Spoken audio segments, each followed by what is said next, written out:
So, we're here with the best book club. The book club where we talk about whatever I feel like talking about, whatever story, whatever book, whatever literature I feel like talking about that episode. And this week, I don't even know if it's going to be weekly, but this episode, we're talking about Karate Friends by Seseta. And here with me, once again, consecutively, is Hans Gutherson. Hey, everybody. Good to be back. Hey, it's great to have you back. There's nobody else I'd rather have consecutively. By the way, does this keep recording when I swap apps? I believe so, yeah. Should be fine. Okay, yeah. I can still hear you. I meant to ask that before the podcast, but whatever. So, Karate Friends. Yeah, Karate Friends. So, where were you when, what kind of mind frame were you in when you first ran into this story? Oh, wow. What a cool question. Just as a time frame for any listeners, this was back in 2014 was when this was released. Yeah, May So 2014. This was 7 years ago. Mm-hmm. And if any of you listened to the previous podcast, I estimated that it was 7 to 8 years ago that the story renaissance really began. So I thought it was pretty interesting that I was actually pretty much exactly on. Mm-hmm. So Yeah, anyway, I think you nailed it. So anyway, what kind of mind frame were you like? Where were you in 2014? Yeah, that's a great question. So in terms of the community and writing wise, 2014, I was really just starting to get into it, interestingly enough. And as we'll talk about, I was obviously a big reader and huge fan of Karate Friends when it was coming out through like the 6 months in 2014. I believe around that time I was starting to do small RPs with people in chats and really starting to write for the first time with others. I think it was around that time we had some of the community stories going for the first time, and I was taking opportunities to sort of write. This would have been right before I started university when I was reading that story, and I remember being a huge fan of it, rereading it over and over again, and really waiting for new parts to come out because I loved Seseta, and had been reading his stuff for a long time. He'd always been a really big influence on my writing, and I've been a big fan of his. So when this came along and I was just starting to write, I felt I really connected with it, and it really sort of stuck in my mind throughout the years, and was one I would come back to years after it was over, and I would never really forget, and I would sort of read over parts of it. There's some scenes that are so clear in my mind even 7 years later that I remember. And then I feel like, interestingly enough, and I think we'll talk about aspects of this story, would come to be a big influence on my first sort of big story, the one I sort of took off on LF, bless you, Lucy and Daniela. It would be a big influence, I think, in some subtle ways into me writing something longer. And I'm sorry to cut you off, but man, Lucy and Daniela, that's going to be a whole other podcast. Yeah, but I feel like when we talk about this, I'll try to make some connections between them as I was rereading Karate Friends before this. Some things that I saw, like I feel like must have influenced Lucy and Daniela. And while I can't fully remember if that's what I was drawn from, looking back, I'm like, wow, that must have been what influenced me, where some of these characters came from, and just some of the dialogue, and some even very tiny things. I'm like, wow, I definitely would have read this story, definitely would have had it in front of me as I was starting to write Lucy and Daniela, and the first part came out very beginning of 2015, so only a few months after. So definitely a big influence on me at the time, and one that left a big imprint at the time when I was just really starting to write. So a lot came together for it. Yeah, and it is really It's so interesting to me that you mentioned Lucy and Daniela, because it's kind of funny to me that you constantly reference back to the very first line of Fortunate Events, endless sexual energy, and I'm always, at least I'm now always talking about Lucy and Daniela, because I really honestly believe that that is your opus magnum. Even Mm-hmm. even if you believe that YWNR is, I will always stand by Lucy and Daniela more than YWNR. Nice. If nothing else, because I was constantly following Lucy and Daniela, every single update. I was checking every single day. Not 100% for your story. I was going on every single day to Yeah. the Lucky Fetish boards, but Same. I was like every single day when I went on there, I was hoping, oh, does he have another edition? Does he have another part to Lucy and Daniela uploaded? Like I was so hopeful every single day, and then when it would be uploaded, I was like, yes, oh, this is fantastic. Thank God. And every single time it delivered. Yeah. And That's great. And it was the same exact thing with Karate Friends. Mm-hmm. Even the parts that you mentioned to me outside of this podcast that you don't like or you don't want to talk about, I'm still going to talk about them. Yeah. I'm going to talk about them. Yeah, we'll definitely talk about them. It was still like, wow, there is nothing else like this. Mm-hmm. Because it was, because like your story came out in 2015. Am I right? Yeah. January of 2015, I posted the first part of Lucy and Danielle. Yeah. Yes. And this podcast, it might start feeling a little different from now on, like subtly, because I can't tell. I think it's just because I hold this story in such high regard, and it really is one of the biggest inspirations for me to start writing wedgie stories. Wow. That I went into such in-depth research, and I really scrutinized this story heavily. I didn't get all the way through because it did turn out to be a lot longer than I thought, than I remembered it being. Yeah. So I would like to have a fully scrutinized story. Like, I would like to fully scrutinize this story. Mm-hmm. So I'm guessing this is going to end up being a two-parter, which I'm not a fan. I guess I'm really kind of indifferent to it, but I like having one topic over one podcast and the next podcast being a separate topic. But ask Seseta if he'll come on, and then you have a good two-parter.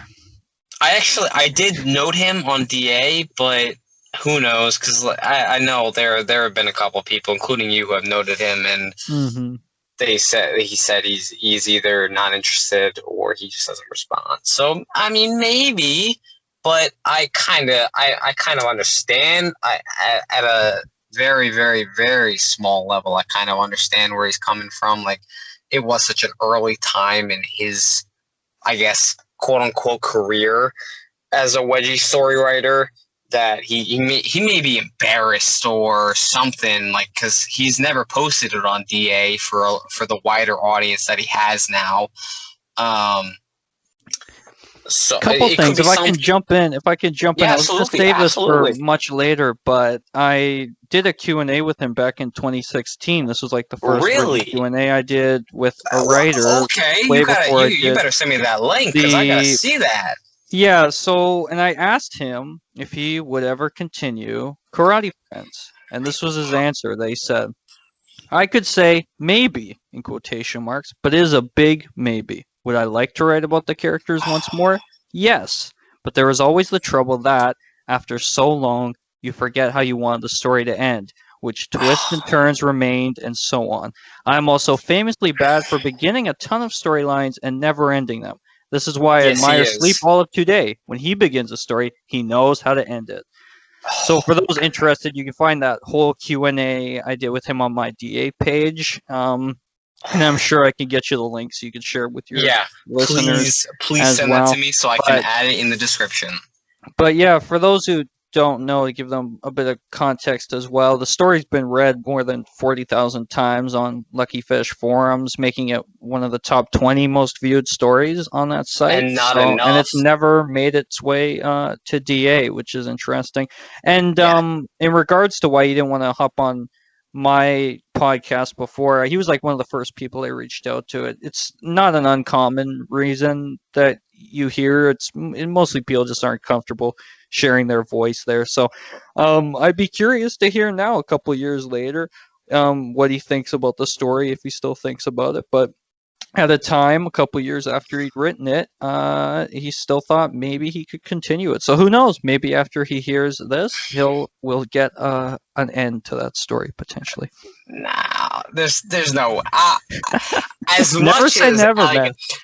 Okay, but like as much as you and I both equally hope and pray that he will continue that story someday, there's no way, because he is in a, like, I will be honest, he's in a completely different level than that story. If I was in his shoes, I would rewrite the story from scratch. Interesting. I would start over. Because we'll get into this, but I will give a very brief thing. It's not well written at all. Plenty of grammatical and spelling errors abound. Keep in mind, of course, English is a second language. I'm 99% sure of that. I could be wrong. Exactly. That's exactly what I was going to bring up. Like, it really, like, that it can't be his first language if it is like that. But you definitely better. You gotta send me that link so I can read it and then share it and then post it in the description. Because last I checked, I had 225 views on the last podcast. I'm sure it's gone up since then. So that's really cool. Yeah, that's a great start. Congrats. Sincerely, thank you for all the views. Like, it really is awesome to see just even that many people want to see what I have to post. And however many people came from Hans Gutherson recommending and his post, just saying, hey, check this out. Thank you for coming. I really appreciate it. So just to give a timeline of, I don't even know, because it is so hard to tell when so many of the audience of not just this podcast, but just the wedgie community in general has come into the fetish. It's hard to tell if any of these people actually know of some of the stories that I looked into and that I did some research for, but I'm hoping at least some of these stories are recognizable, because I mean, at the end of the day, I said this in Hans and I's Wedgie Talk episode. Lucky Fetish has always been and always will be my end-all be-all for wedgie content. DA, it's a nice side piece, but Lucky Fetish is my main bitch.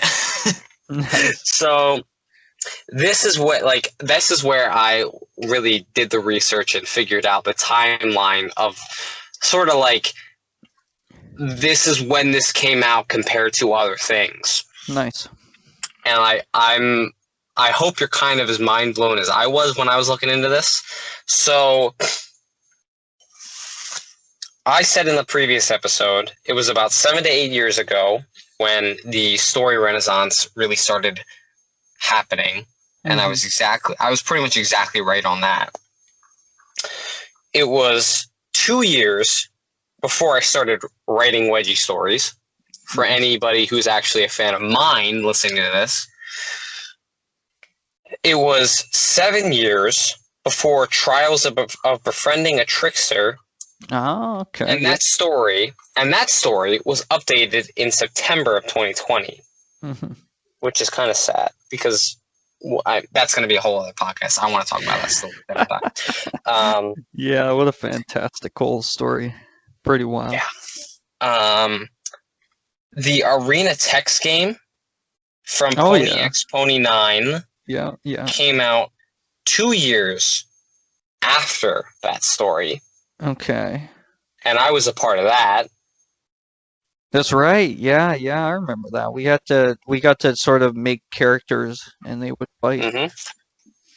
Yeah, which really just says how long it was going on for. Wait, no, I said that wrong. The Arena text game came out 2 years after the story. I wrote it down wrong. It came out 2 years after Karate Friends. Okay.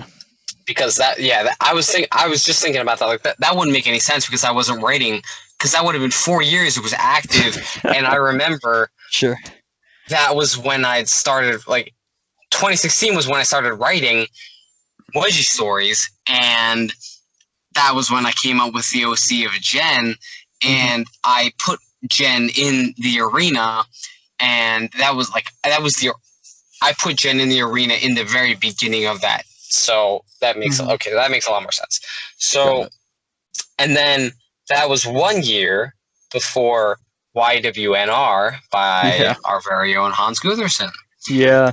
2015 was a bonkers year for me, as I've said many times, but Lucy and Daniela, YWNR teacher, wedgie fight were all that year. So when you say the Renaissance happened around then, I say 100% because we had a bunch of other stories around then. But then I'm also surprised when I find the dates. I think Blood Money was a bit before. But I think it was Unwashed Marxist / Tomahawk Chopper now who said he predicted or estimated the whole the gold period or the golden age of the community was 2013 to 2017, and since then he thinks it's sort of been downhill. And I think that definitely was a booming time. I don't know if that was the best it will ever be, but at that time we did have a ton of great stories, including Karate Friends, and many of my stories as well came out. That was when I was really gotten into it. So definitely a big renaissance, I think, at 2015. Around then. It's interesting. It's kind of funny to me that Tomahawk Chopper says that 2013 to 2017 was kind of the golden age, when after that, kind of that time period to now is 2017 to now is when he's been posting most of his stories, but whatever. He kind of detrimented himself a little bit. But yeah, I guess we haven't really talked much about Karate Friends itself. So I will admit that I do kind of look at the story with rose-tinted glasses, because I really remember the story through the lens of my 2014 self and how groundbreaking it was at the time, and how incredible it was to read such a detailed and well-written story at the time. The community had never had anything like it, in my opinion. And that's why I say at the time, because because I say the wedgie renaissance happened at 2014 because 95, and this is just a complete bullshit estimate answer, 95% of the stories released at that time were just, this person gets a wedgie. This person is female and she wore this clothes these days and she pulled up her shorts and it clothes around her butt really tight, giving her a natural wedgie, and she put on these underwear, and she had to look in the mirror because she had to check herself out because she looked that good and she knew it. Yeah, it was just such a basic writing, but it worked because we didn't have anything else. Sure. And so at that point in time, it really was just, let me jerk off, and I'll be good. There really was no, I'm invested in this character, and there's wedgies in this. Okay. And who knows what it's going to look like 7 to 8 years from now. Great question. But that's what it was back then. It was purely jerk-off content. There might have been the odd, actually well-written story. I can think of one off the top of my head, and it's such an outlier that nobody else that I've talked to except Hans knows about it. The math tutor one. Oh, yes, yeah. The probability one, yeah. That's the only one. That is the only well-written story I can think of that falls before this time period. So it really just gives... For those who don't know Lucky Fish forums all that well, the crazy thing is some of the most popular, and in my opinion, best stories came out a little bit earlier. Came out 2011, 2012. So we have, we have Luckily Unlucky was 2011, which is one of the best stories ever. That first part was 2011. Sore Winner was also 2011. And those are two excellent stories. Blood Money by Nicely Done, which I still maintain is one of the best stories ever.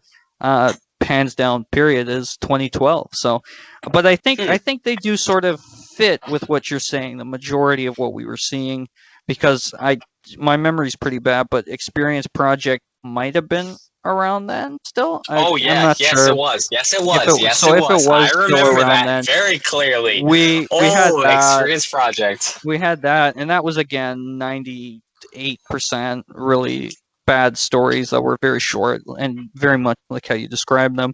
And then you get the rare one that was super good.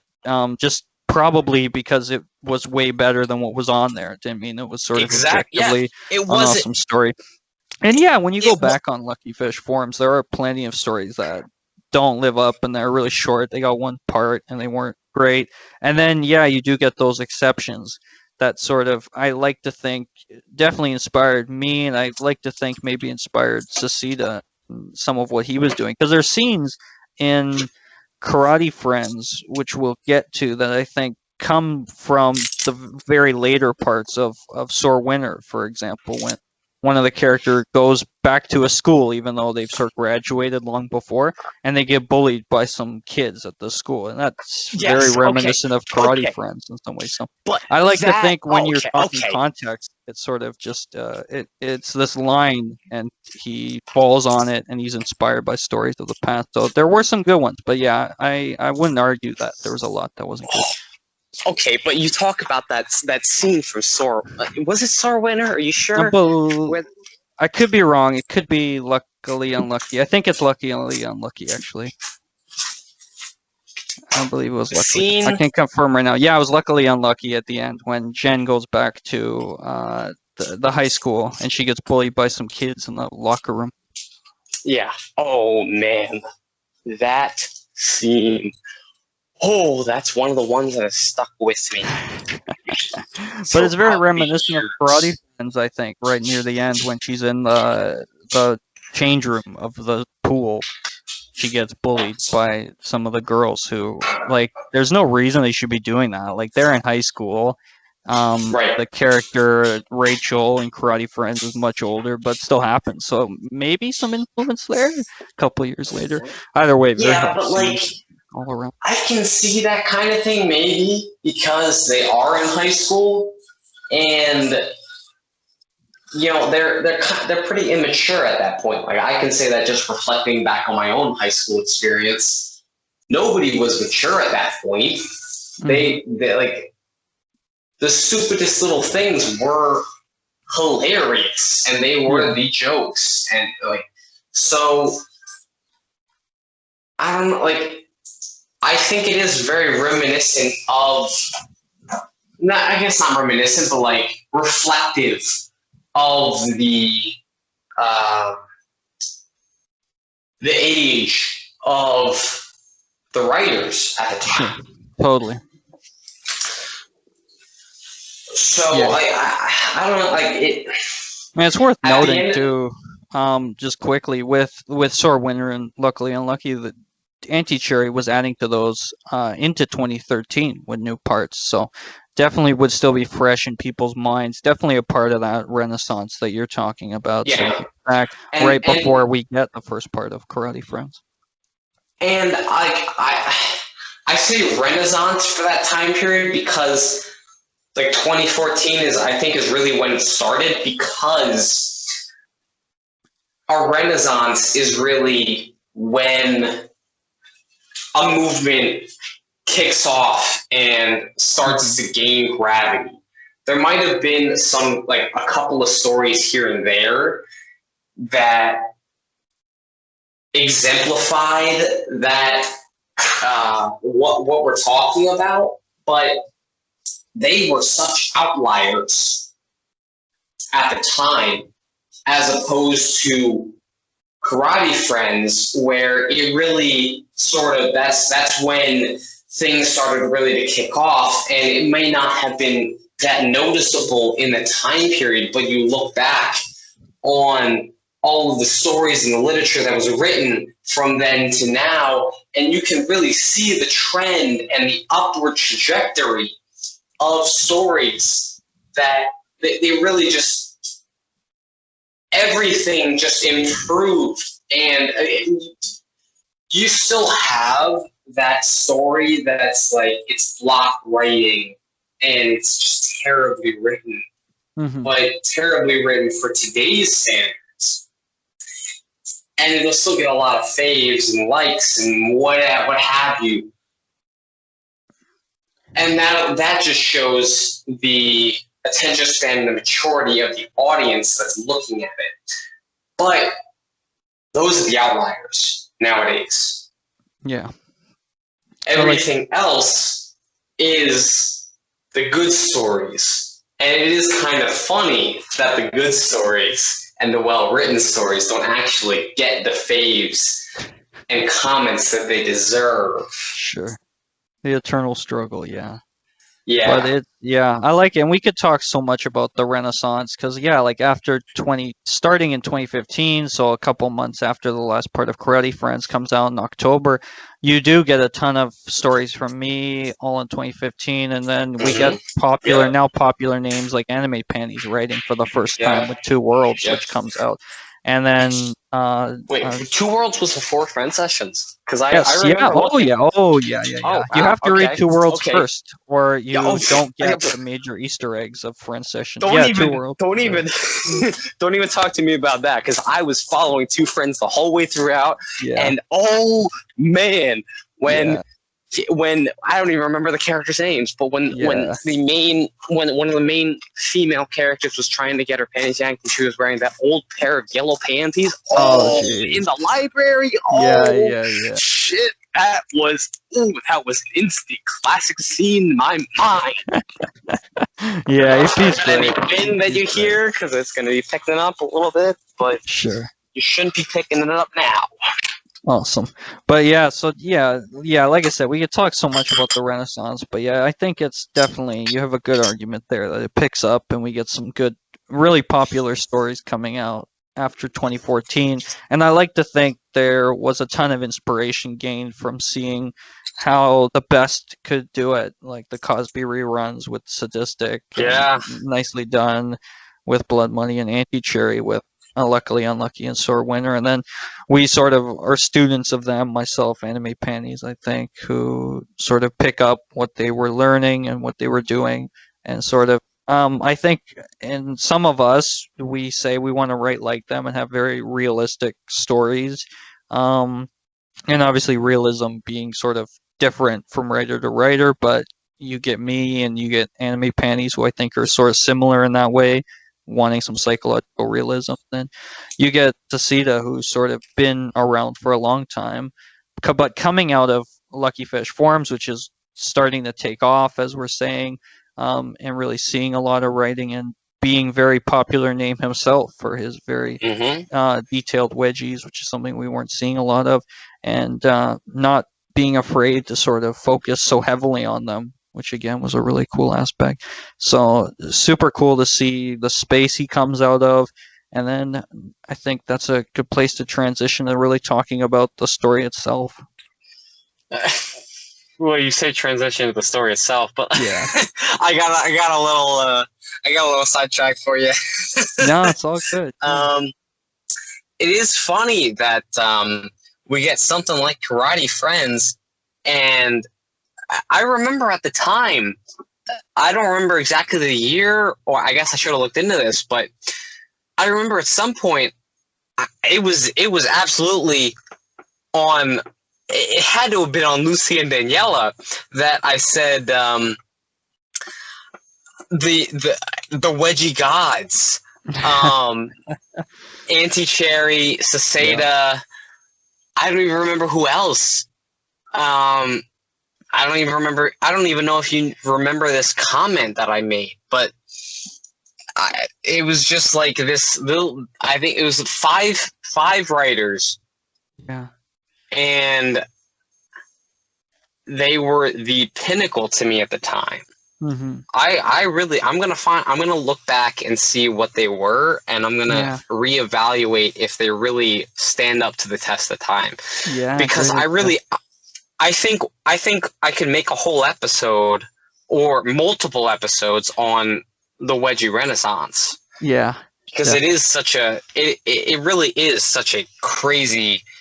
Like I said before, upward trajectory of content and just the quality improving so drastically over multiple years, and you can't see it at the time, but it's like anything else. Like if you live through the age of technology, you don't really see fully the changes that happen until you're looking back and reflecting on them, you know. So it really is kind of crazy how fast things improved. But at the same time, I'm so glad. But anyway, let us. I'm still going to talk in general terms about Seseta, but let us get back to the story. Sure. So, I guess I'm trying to think of when I started to fall off of Seseta, because I will be honest, I don't think he produces. I think he more so seems like a content generator nowadays than a quality content producer. Okay. But back in the day, he was one of the benchmark and most important writers to the community, because he provided stories that just broke completely new ground that the community had never seen before. And he was going into detail that the community had never done before. I like that.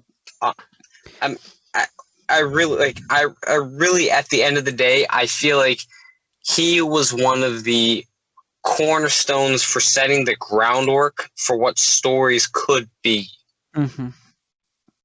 Yeah, he's definitely a powerhouse in a lot of ways, and undoubtedly, and it sort of goes without saying, he's one of the most popular for a lot of the works he's done, and one of the sort of genius minds, I guess to put it that way, behind Edgin and that whole universe of stories that came out.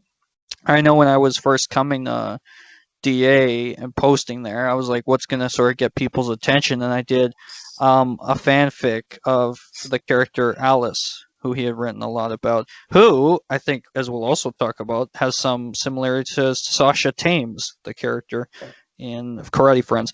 But the point is, he has a big influence. And yeah, I know there's some people for sure who have said like he's not their favorite writer for whatever reason, but I think it is hard to argue that he has influence and a lot, and he's definitely sort of seems like he's such a well-known name, and also an artist as well, which is rare to have that sort of combo. But the fact that he's been so consistent over time in writing, when many writers stick around for a much shorter period of time actively creating, the fact he's still doing commissions, that he's still so open and sort of friendly with people in the community, it's really a testament to how powerful a voice he is. And I think one creator we're certainly lucky to have in a lot of ways. Absolutely. I don't know.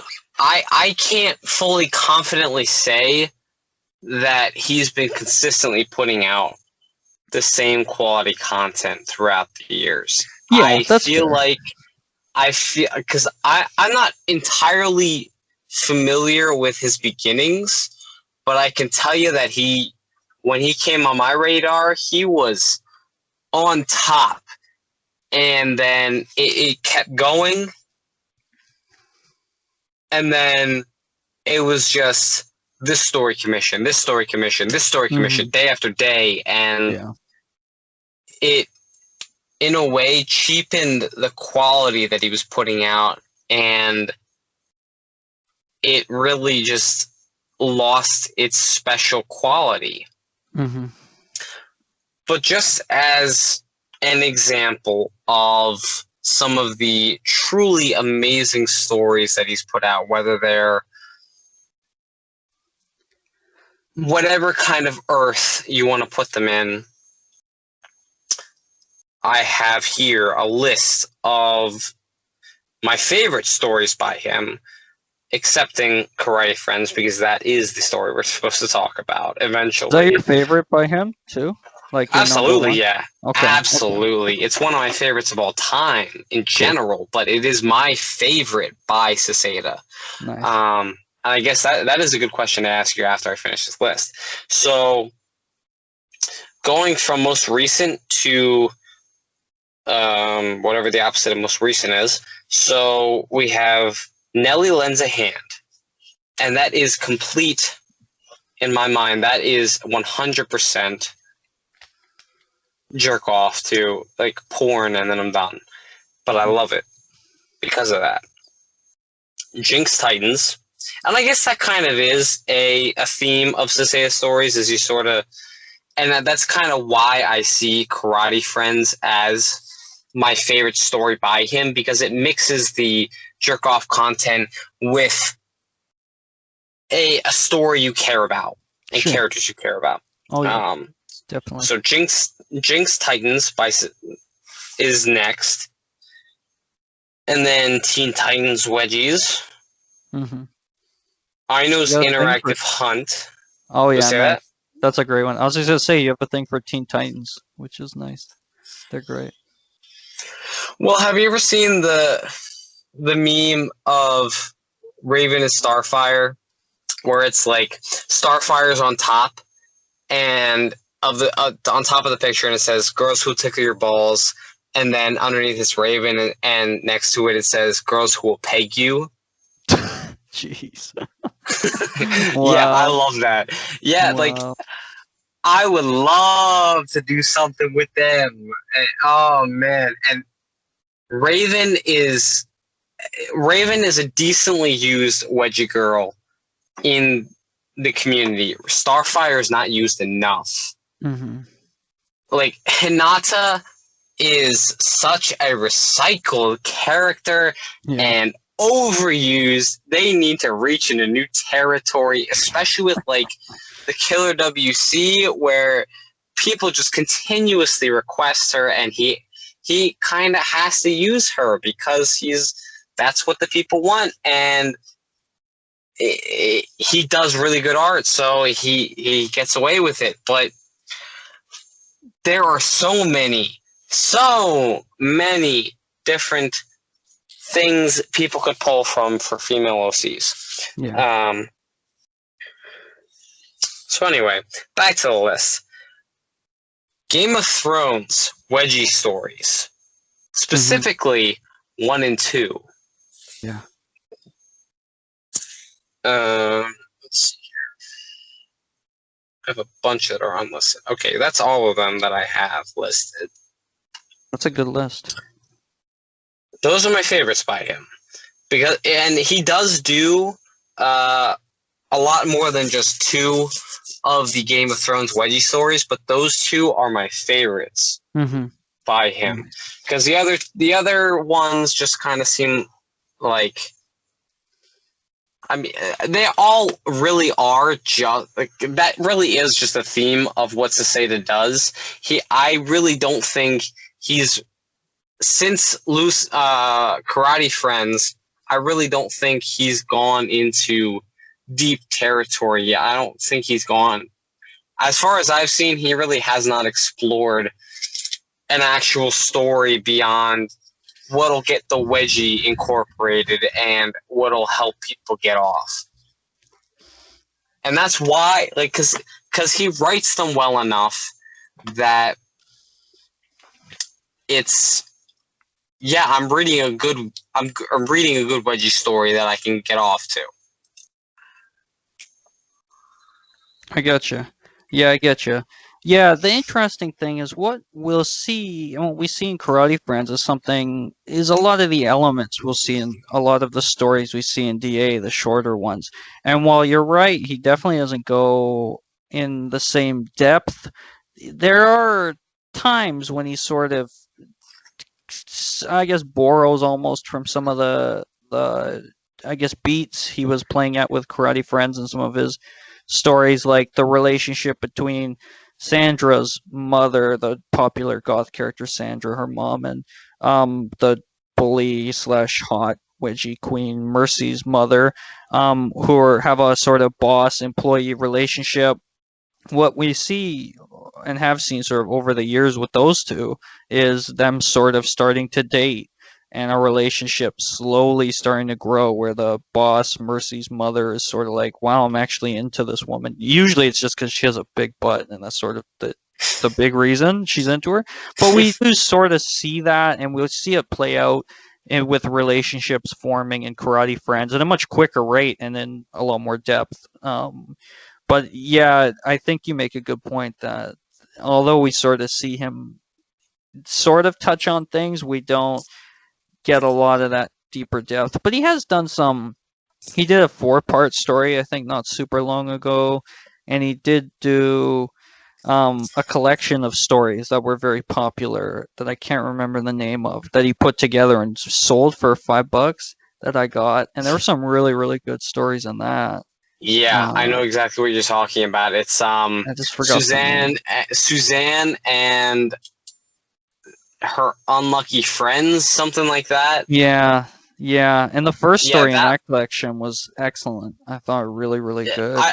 I thought all 4. Okay, so like the first one was kind of the driving force, the powerhouse behind it, but that was absolutely more focused on wedgies than story. Sure, and the other 3 were absolutely focused more on story. Interesting. And developing characters than wedgies. Yeah. And significantly, it was probably one of the very few times I'm going to mention male wedgies. It was included in that, and I thought it was well done. I read through the entire thing. I bought it. I thought it was really well done, and the male wedgie was well done for my standards, because I will be honest, I'm not a fan of male wedgies. I'm never going to talk about them on this podcast I'm never going to bring up male wedgie stories. because it's not an interest to me. Sure. And it's not even a sexual thing. It's just I don't find male wedgies interesting at all. Mm-hmm. So, but I thought it was well written. Nice. Yeah, so that's a testament to him definitely having talent and the ability to, I guess, go into story. So, yeah, it's called Suzanne the Unlucky and Her Acquaintances. Yes. I'd forgotten the name, Yes, but I that just is found it. it when you said Suzanne. So I recommend people check that out. But yeah, so I think that is a really cool setup for Karate Friends because we do get to see him play with story, play with character development in some really interesting ways as it goes on.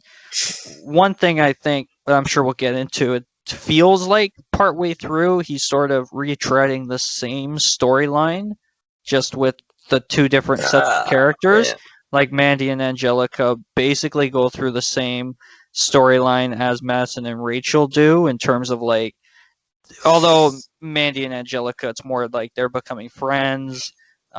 Where Madison and Rachel are sort of like there's wedgies and then they become sort of romantic partners. However, I kind of wonder like if the story had continued, if Mandy and Angelica might have went the romance route, because as we know, if there's anything more common than wedgies in Seseta's stories, it's women who are gay who like each other and are in relationships. Absolutely. So, yes. that's something we can speculate on. One question I hope we'll sort of get to is what do you think? How do you think the story could have ended? And I'm curious on your thoughts on that. But one thought I had is maybe they would get together in the end. And I also assume they would fight all, like Mandy, Angelica, Madison, and Rachel would fight against their bullies in one big epic fight where they would come victorious. That's how I'd write it, I think.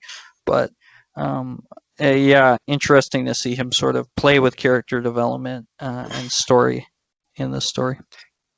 Well, I mean, like I said before, I did not get the chance to read all the way through the story. I got maybe halfway through.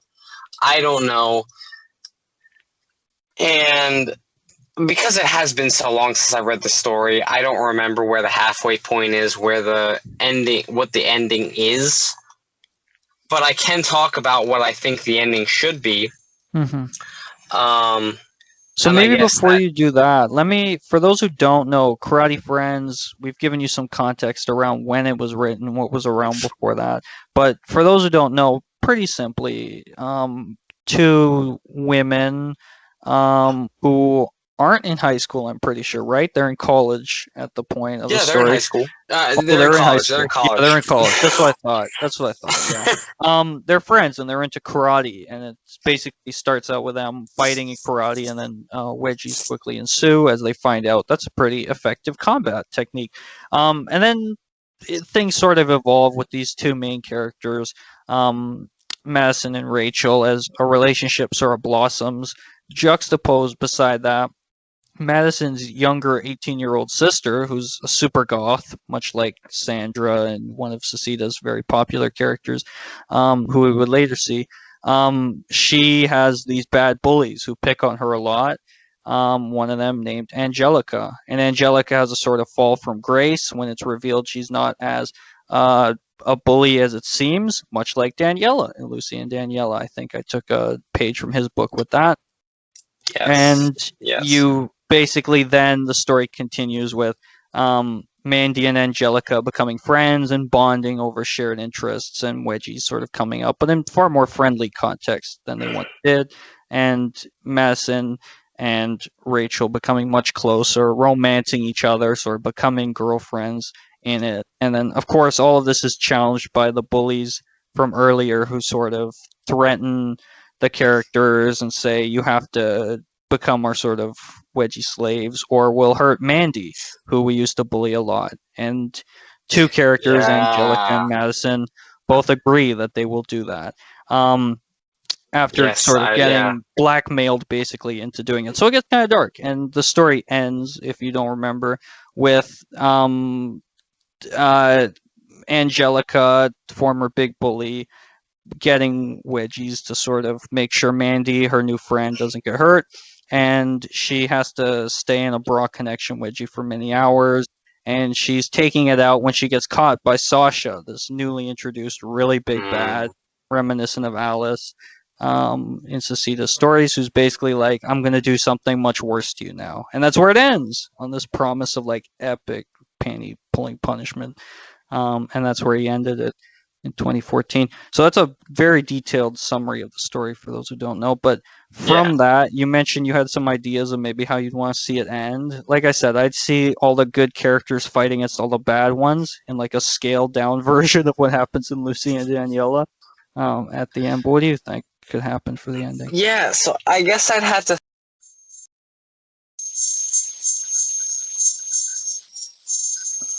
Alright, so I guess I would have to do it in the style of Karate Friends as much. We've done so much setup for it, almost 15 minutes of nothing, of not actually talking about the story except in general terms. But it would be written in my style. Like, I can't get around that. I can't write in someone else's style, and so it would be much better written than 2014 Seseta, because, I mean, let's be honest, everybody who's writing now who is legitimately decent at the craft is better than that story, is writing better than that story. You cannot deny that. There are people who are writing who are just flat out not good, but everybody who's decent. Yeah, that's harsh. That's super harsh. For I don't know if I totally agree. I feel like, yeah, like definitely, undoubtedly, some spelling errors, grammar mistakes, and stuff. Like, it's not the cleanest, but he does do some good work. There's some really, really good writing, even from like a substantive point of view. It's some really solid stuff. But I was more curious about like beyond writing like a cleaner story. Like, where do you think maybe take it, if you can speak on that? Yeah, yeah. I mean, and absolutely, like, there's a reason why I hold it in such high regard, because it came out in the time it did, and because it was so far beyond anything else that had come beyond before that in my mind. But I think because of the time period that we're in, and like because writing has been able to progress so much since then. But Sure, and undoubtedly, if he wrote more of it now, because he's just grown and he's done so much writing, it would be better. Like any of us. Like, if I were to go back and yeah, give Lucy and Danielle another crack, it'd probably be 100 times better. And there's right. undoubtedly spelling errors, grammar in there that probably on par with Karate Friends, if not worse than what he was doing. I don't know, because you had a year after. But anyway, I definitely would not have Angelica and Mandy get together as girlfriends. That because you've already had early in the story Madison, I guess not early, but like middle of the story, Madison and Rachel get together as girlfriends. So it's just repeating an idea that already happened. And that's just bad storytelling. Even if you reskin it, it's just bad storytelling because it's already happened. Why would you repeat it if you had, especially since it is such a fresh take, fresh world, and there's so many different things you can pull from. And just looking, I'm really trying to avoid as much as I can talking about my ideas about just the story itself, because I want to save that for when we actually talk about that, whenever we get to that. But yeah, I guess I'd have it like, I don't know. That is I was not expecting that question. So you told me you were familiar with The Office. So in the season finale, what was originally planned for The Office was for Jim and Pam to split up, for Jim to have an affair, and then they reconcile and get back together in the finale. And so I think, but that's not what happened. And so I think that is what I would do with Madison and Rachel. I'd have them split up for a while, live their lives off screen, come back together, and they sort of rediscover their love through wedgies. Mm-hmm. But I wouldn't have wedgie. I guess I would kind of have to be. I guess I would kind of be forced to have the wedgies be the main thing that kind of reminds them of their love. But I wouldn't make it the main focus of the entire story. Sure. If you know what I mean. I do, yeah. I know exactly what you mean. And I would not have Mandy and Angelica fighting against bullies, like with wedgies and that kind of thing, because that is such an overdone thing. Sure, yeah. Like it's from my viewpoint, it's next to impossible to find a fresh take on the wedgie victim confronts bully and fights back trope. Because at this point, it really is such a trope of wedgie stories to do that. Trials of Befriending a Trickster did it really well. And even at that point, it was a trope. And that's one of the last examples of it being able to find fresh takes. I can't think of one where it is that, and like you can still have a legitimate story without it just being jerk off content. Yeah. I think it really would be good, like the best to have Mandy and Angelica their thing first, and then Rachel and Madison afterwards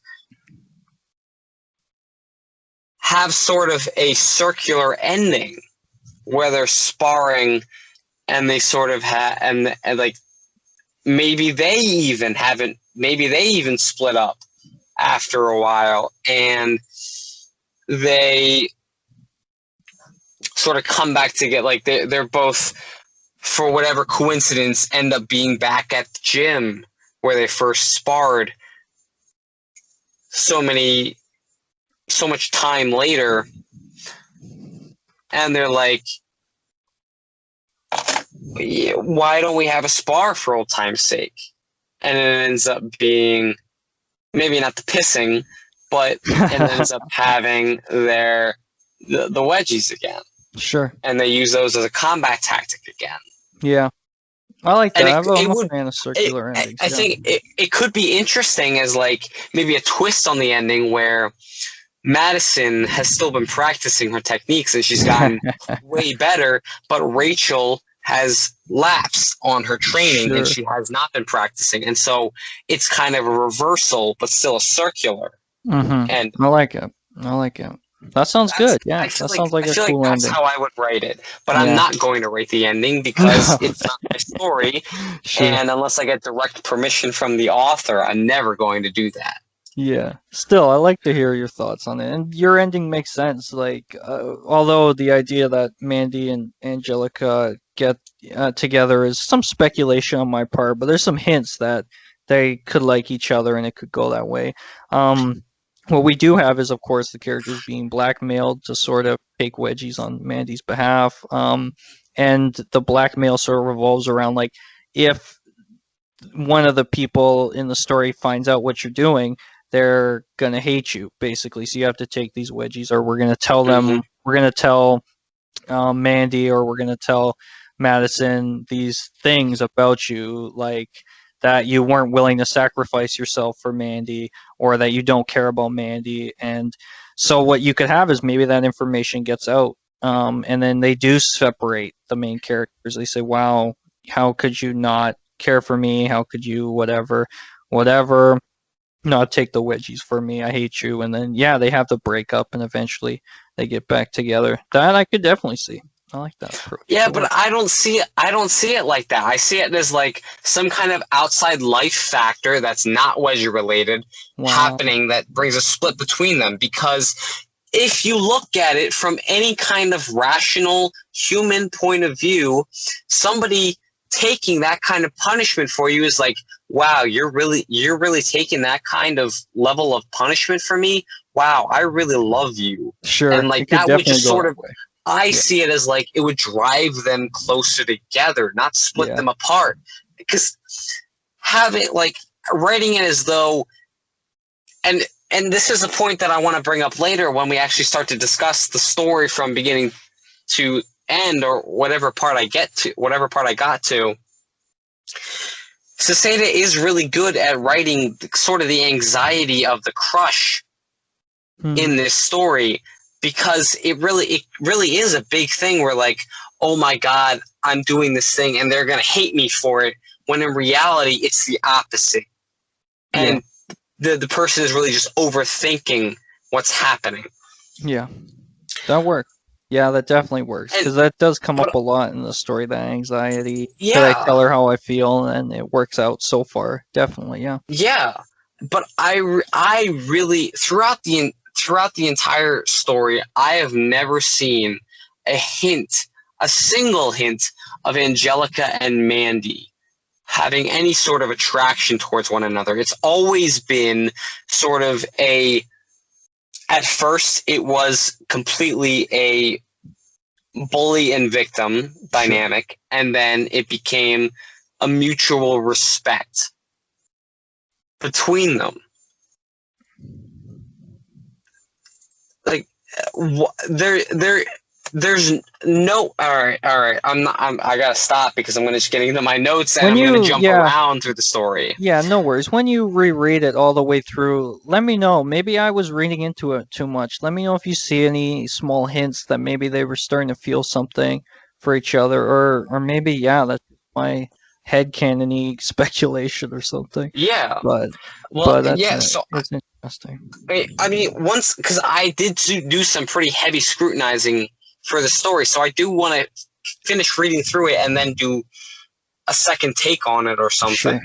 Sure. That's actually a pretty good idea, a second take of it. But anyway, so I mean, I'll be honest, I do look at it with rose-tinted glass. So this is like, actually, I want to get into the actual story now, like from the beginning to where I read up to and where I took notes to. So I will be honest, I do look at it with pretty rose-tinted glasses. And this is before I started reading it. Like, I looked at it with very heavily rose-tinted glasses. Mm-hmm. Just holding it as kind of like a pinnacle of the community, even to this day. Even though I hadn't really read it all the way through since it came out. I'd read a couple parts here, like the same couple parts again and again, because they stuck in my mind so much. So I mean, just even the first couple parts, there are a ton of spelling and grammatical errors, and that continues throughout the entire story. And it's not bad enough that you don't understand what Seseta is saying, but it impedes the writing a great bit. And so it becomes a lot harder to read through the story if you have to stop every sentence and be like, oh, okay, it's this word.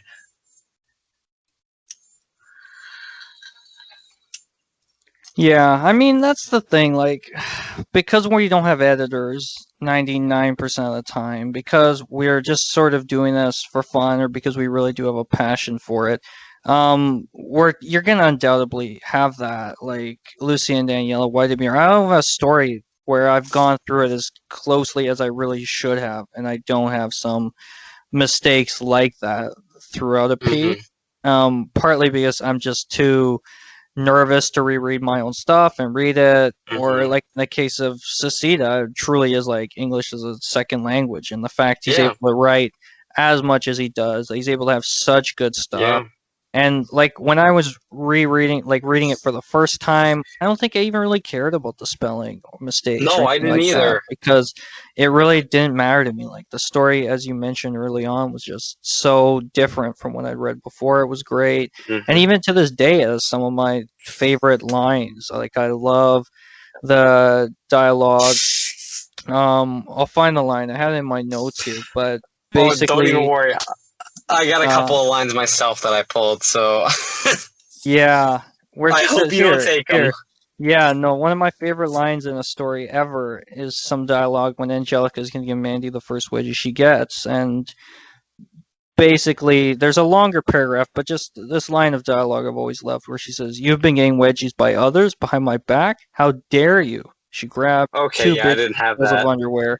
"Now you will get three Yeah, times the wedgies I was planning for you." I love that, and I feel like that's something that's really? sort of, I love that line. I feel like Okay. what in Lucy and Daniela, you get a lot of that mocking, and in that first wedgie, Angelica sort of walks Mandy through what she's doing. She says, "Let's start with a normal."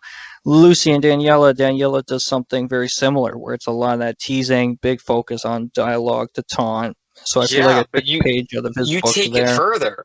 You take it further, and you're like you actually describe because in Karate Friends, it's just like Angelica's like, let's start with the normal, and then they just get into the wedges with details. Whereas with Lucy and Daniela, you're like you wrote it as like we're starting with a normal wedgie, Yeah. and then we'll Very go with the similar. bouncing, and then you keep the characters talking throughout, and Hmm. that is a big change.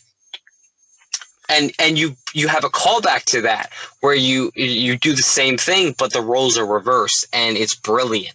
But anyway, um, But yeah, so yeah, I just sort of led up to all that to be like, yeah, that's surface stuff. Talking about spelling, grammar, that's mhm. surface stuff Yeah, that you could pull out yeah, in any story, and really it absolutely. doesn't isn't like what we're here to discuss, or I think worth beyond much of a like a sort of tertiary mention. But yeah, definitely fair to say like at the we are both looking at it at a time like when we were younger, just before I started university in my case, really loving the story, and so it holds a certain place in my mind, and I might be looking Hmm. at through rose tinted glasses as well. But looking back, rereading it ahead of this, it definitely still stands out. Really powerful scenes, things that are great, detailed wedgies, touchings of character arcs, things that we know that Seseta does and does a lot. Big butted goths, gay women, a lot of big over the top wedgies. But unlike the Edgin stories, we have characters with some more emotionally charged arcs. We have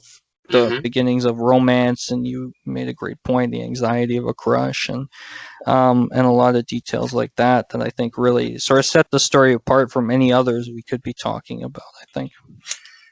Oh, absolutely. And I would not bring up spelling and grammatical errors if it wasn't like that was one of the very first things that I picked up on when I was reading the first part, because it was every sentence was something that made me stop for even just a millisecond, like, oh yeah, okay, it's this word, not this word, and I gotta fill in this gap here. It broke up the reading for me. You know what I'm saying? Hmm. That's fair. So otherwise, I would not have bring it up. So the next point that I have to bring up that I've talked about extensively before in the Wedgie Talk episode we did and the podcast before of the first episode of the Best Book Club is there is a lot of direct characterization in this. And one of the greatest things, one of the best things that I think any writer can do is have indirect characterization. And what I mean by that is direct characterization is something like the character. I'll just give her I'll just give a random character a name. Sarah looked in the mirror and she noticed she had a really nice butt. Whereas indirect characterization is something where it's kind of through dialogue or that kind of thing, where it's like her best friend, Jamie, is like, Sarah, your butt's looking extra nice today. And that's kind of like, it's looking really, her butt's looking really good today. But because she says extra, that means that it usually looks really good anyway. So it kind of reads to a higher intelligence of an audience, as opposed to just telling an audience this is what it is and not letting them read into it whatsoever or infer at all. Yeah, that's a good distinction. Yeah, so this is also something that was pretty heavy early on, but it ended up getting a lot better as the story progressed, is the character sounding very robotic, especially between quote unquote supposed best friends, Rachel and Madison. Mm-hmm. And probably one of the greatest examples I can give, I don't remember the exact line, but there is a part early on where she's like, it might even be in the first part, where she's like, we're best friends. And at least in my experience, I've only ever had one best friend, and we don't say, you're my best friend, we're best friends, so we have to do this. Or we just don't say our relationship out loud because we both know it, because we've both known each other so long. Mm-hmm. And it's a lot of stuff like that, where it's just like every syllable is written out like it is, or instead of it's, like that kind of thing. It makes the characters overall seem a lot less believable as actual people. Okay. Because especially in, I guess we'll get into this later, but I guess if we're classifying this as alternate Earth, people are still people. They're not any different from how they are in realistic Earth. So people don't talk like that, especially between best friends. Like they're not talking as if they're robots. And that's what I got. It got better as it went on, but it was hugely obvious to me from the beginning. Okay.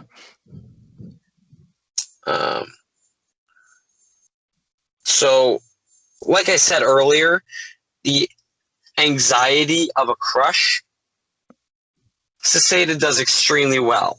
Like, especially even in the first part of the story, he captures having a huge crush extremely well, and having that anxiety at every little thing, and wanting to make sure that the person you have a crush on isn't weirded out or upset or angry at you for anything is prevalent, and it's so true to real life. Mm-hmm. And just like even doing stupid things for the other person to prove that you care for them, that is a huge thing in the first, like that's huge. Like that's kind of like the climax of the first part, where Rachel gives herself an atomic wedgie and forces herself to piss herself because she does that to Madison, and she feels so bad about it. And like examples of that I thought about were I have one example of that in mainstream media. Are you familiar with the movie Good Luck Chuck? A little bit. No, I haven't seen it, but I know a bit about it, yeah. Yeah, so towards the end of the movie, Dane Cook, who is kind of the star of like the co-star of the movie, I guess. Uh-huh. He plays the romantic lead. He starts to do all these like quote unquote crazy things to make sure that Jessica Alba, the other romantic lead, doesn't abandon him or like run away or is scared, and he ends up driving her away a little bit because of it. But he like so Jessica Alba is like crazy about penguins, and like she runs the penguin exhibit at the zoo. So he like dresses in a penguin outfit, shows up at her work, and he cooks this crazy, huge, over the top breakfast for her that just engulfs the one entire room with how crazy it is. And he shows up at her work with balloons and like all kinds of like just insane stuff, and just doing all these ridiculously stupid things that if you were looking at it from the outside, you'd be like, what are you doing? Like, obviously she cares for you. You don't have to do all this stuff, but you're invested in the situation, and you have that anxiety, and you're like, maybe tomorrow they'll hate me, or they won't like me at all anymore, and like so you feel like you have to do that kind of thing to regain that trust and that relationship, even though nothing actually really shifted, it just in your mind. Sure. Yeah, and I think to bring it to the story, he definitely plays on that in a lot of ways, including with the fact Yeah. the characters are being blackmailed and they're going to great lengths to sort of protect their friend slash love interest. So yeah, he definitely plays on it in a lot of cool ways. Yeah, and honestly, it does feel like kind of the characters are resistant to change in a way. Like they don't want the relationship to change at all. They want to save it the way it is because they might be afraid at a base level that the person might grow out of those feelings, or they're not going to have they're afraid of losing the relationship they have because they don't want they might be catastrophizing a little bit. They don't want it to go to a place where they lose that, even though losing that relationship might mean it growing to an even better level, you know? Mm. But that sort of is the anxiety of a crush, where you're not thinking about how good it could be, you're thinking of how bad it could be. Mm-hmm. Yeah, yeah. In the case of Karate Friends, there's definitely, definitely some anxiety, but there's still a sort of openness to change, I think. Like the story doesn't go all that long before Rachel and Madison sort of admit they have feelings for each other, and Rachel Mm-hmm. goes pretty far to like getting her butt massaged and getting Madison to spank her, if I have the Mm-hmm. pairing right there. So Yeah.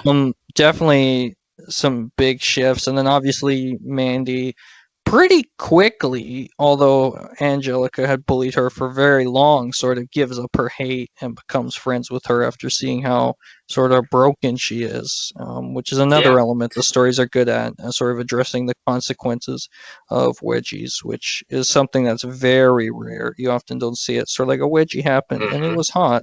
And that's it. But to see like the Yeah. effect the bullying had on her, the fact she breaks down into tears, Mandy, kind of early on, or Mm-hmm. Angelica sort of feels like her life is over after becoming a nerd. It's some more powerful stuff you don't often see.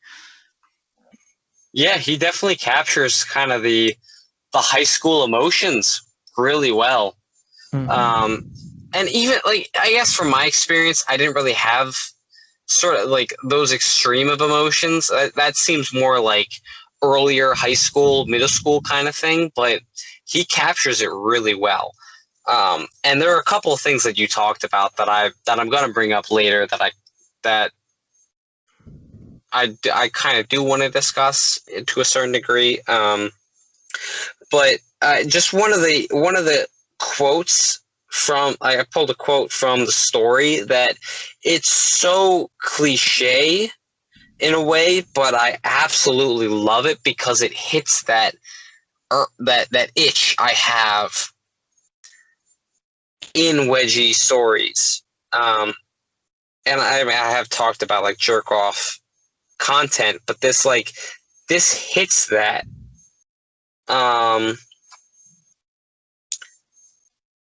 But just in such a good way, like in a well written way. So it's hey Maddie, yes Rachel, could you pull my undies up my ass already? My butt is starting to freeze. Madison smiled. Only if you ask it nicely. Rachel tried to frown, but the big smile on her face defeated the whole purpose. She bent over and started shaking her bubble butt. Oh, please, Maddie, my panties are getting so deep inside my ass. Could you please help me with them? And it's just like, oh my God. Like, are you kidding me? Like, that's, oh, it's, oh, yeah. Yep. Yeah.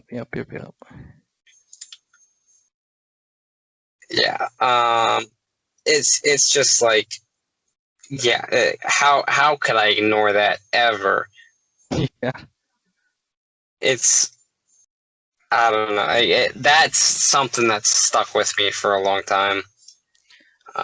We've been talking for a long while now. I know, like you said, you made it a good chunk of the way through the story, but we've already given a ton of context about Seseta, and we've talked in some great detail about the story. What do you think about sort of doing a part 2 in the next little bit? Oh, absolutely. And we sort of maybe cap it off here, unless you had a few sort of thoughts to sort of wrap this bit up, and then we could sort of come back to it with discussion of sort of the later parts of the story and anything we maybe missed with Seseta and his influence and Karate Friends.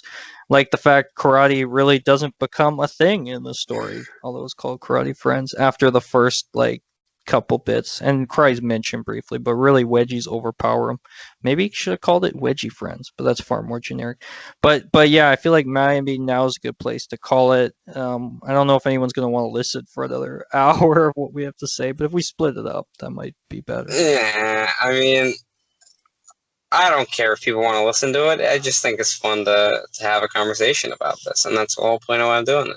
Yeah. But yeah, I definitely agree. We have talked for like, I don't even know how long at this point. So probably getting on an hour and a half, like close, like the same as before. Around there, not longer this time around. But I think you do bring up. I guess like I don't really have any really good closing points, but I guess like something to close out the podcast. I guess something all decent to use is like the legacy of titles, even. And because looking at the story, because like, it really is not much karate used in it after the first couple parts at all. Yeah, exactly. It kind of is referenced, sort of, but it's more so in like, all of this training I have has gone out the window because I'm getting a wedgie.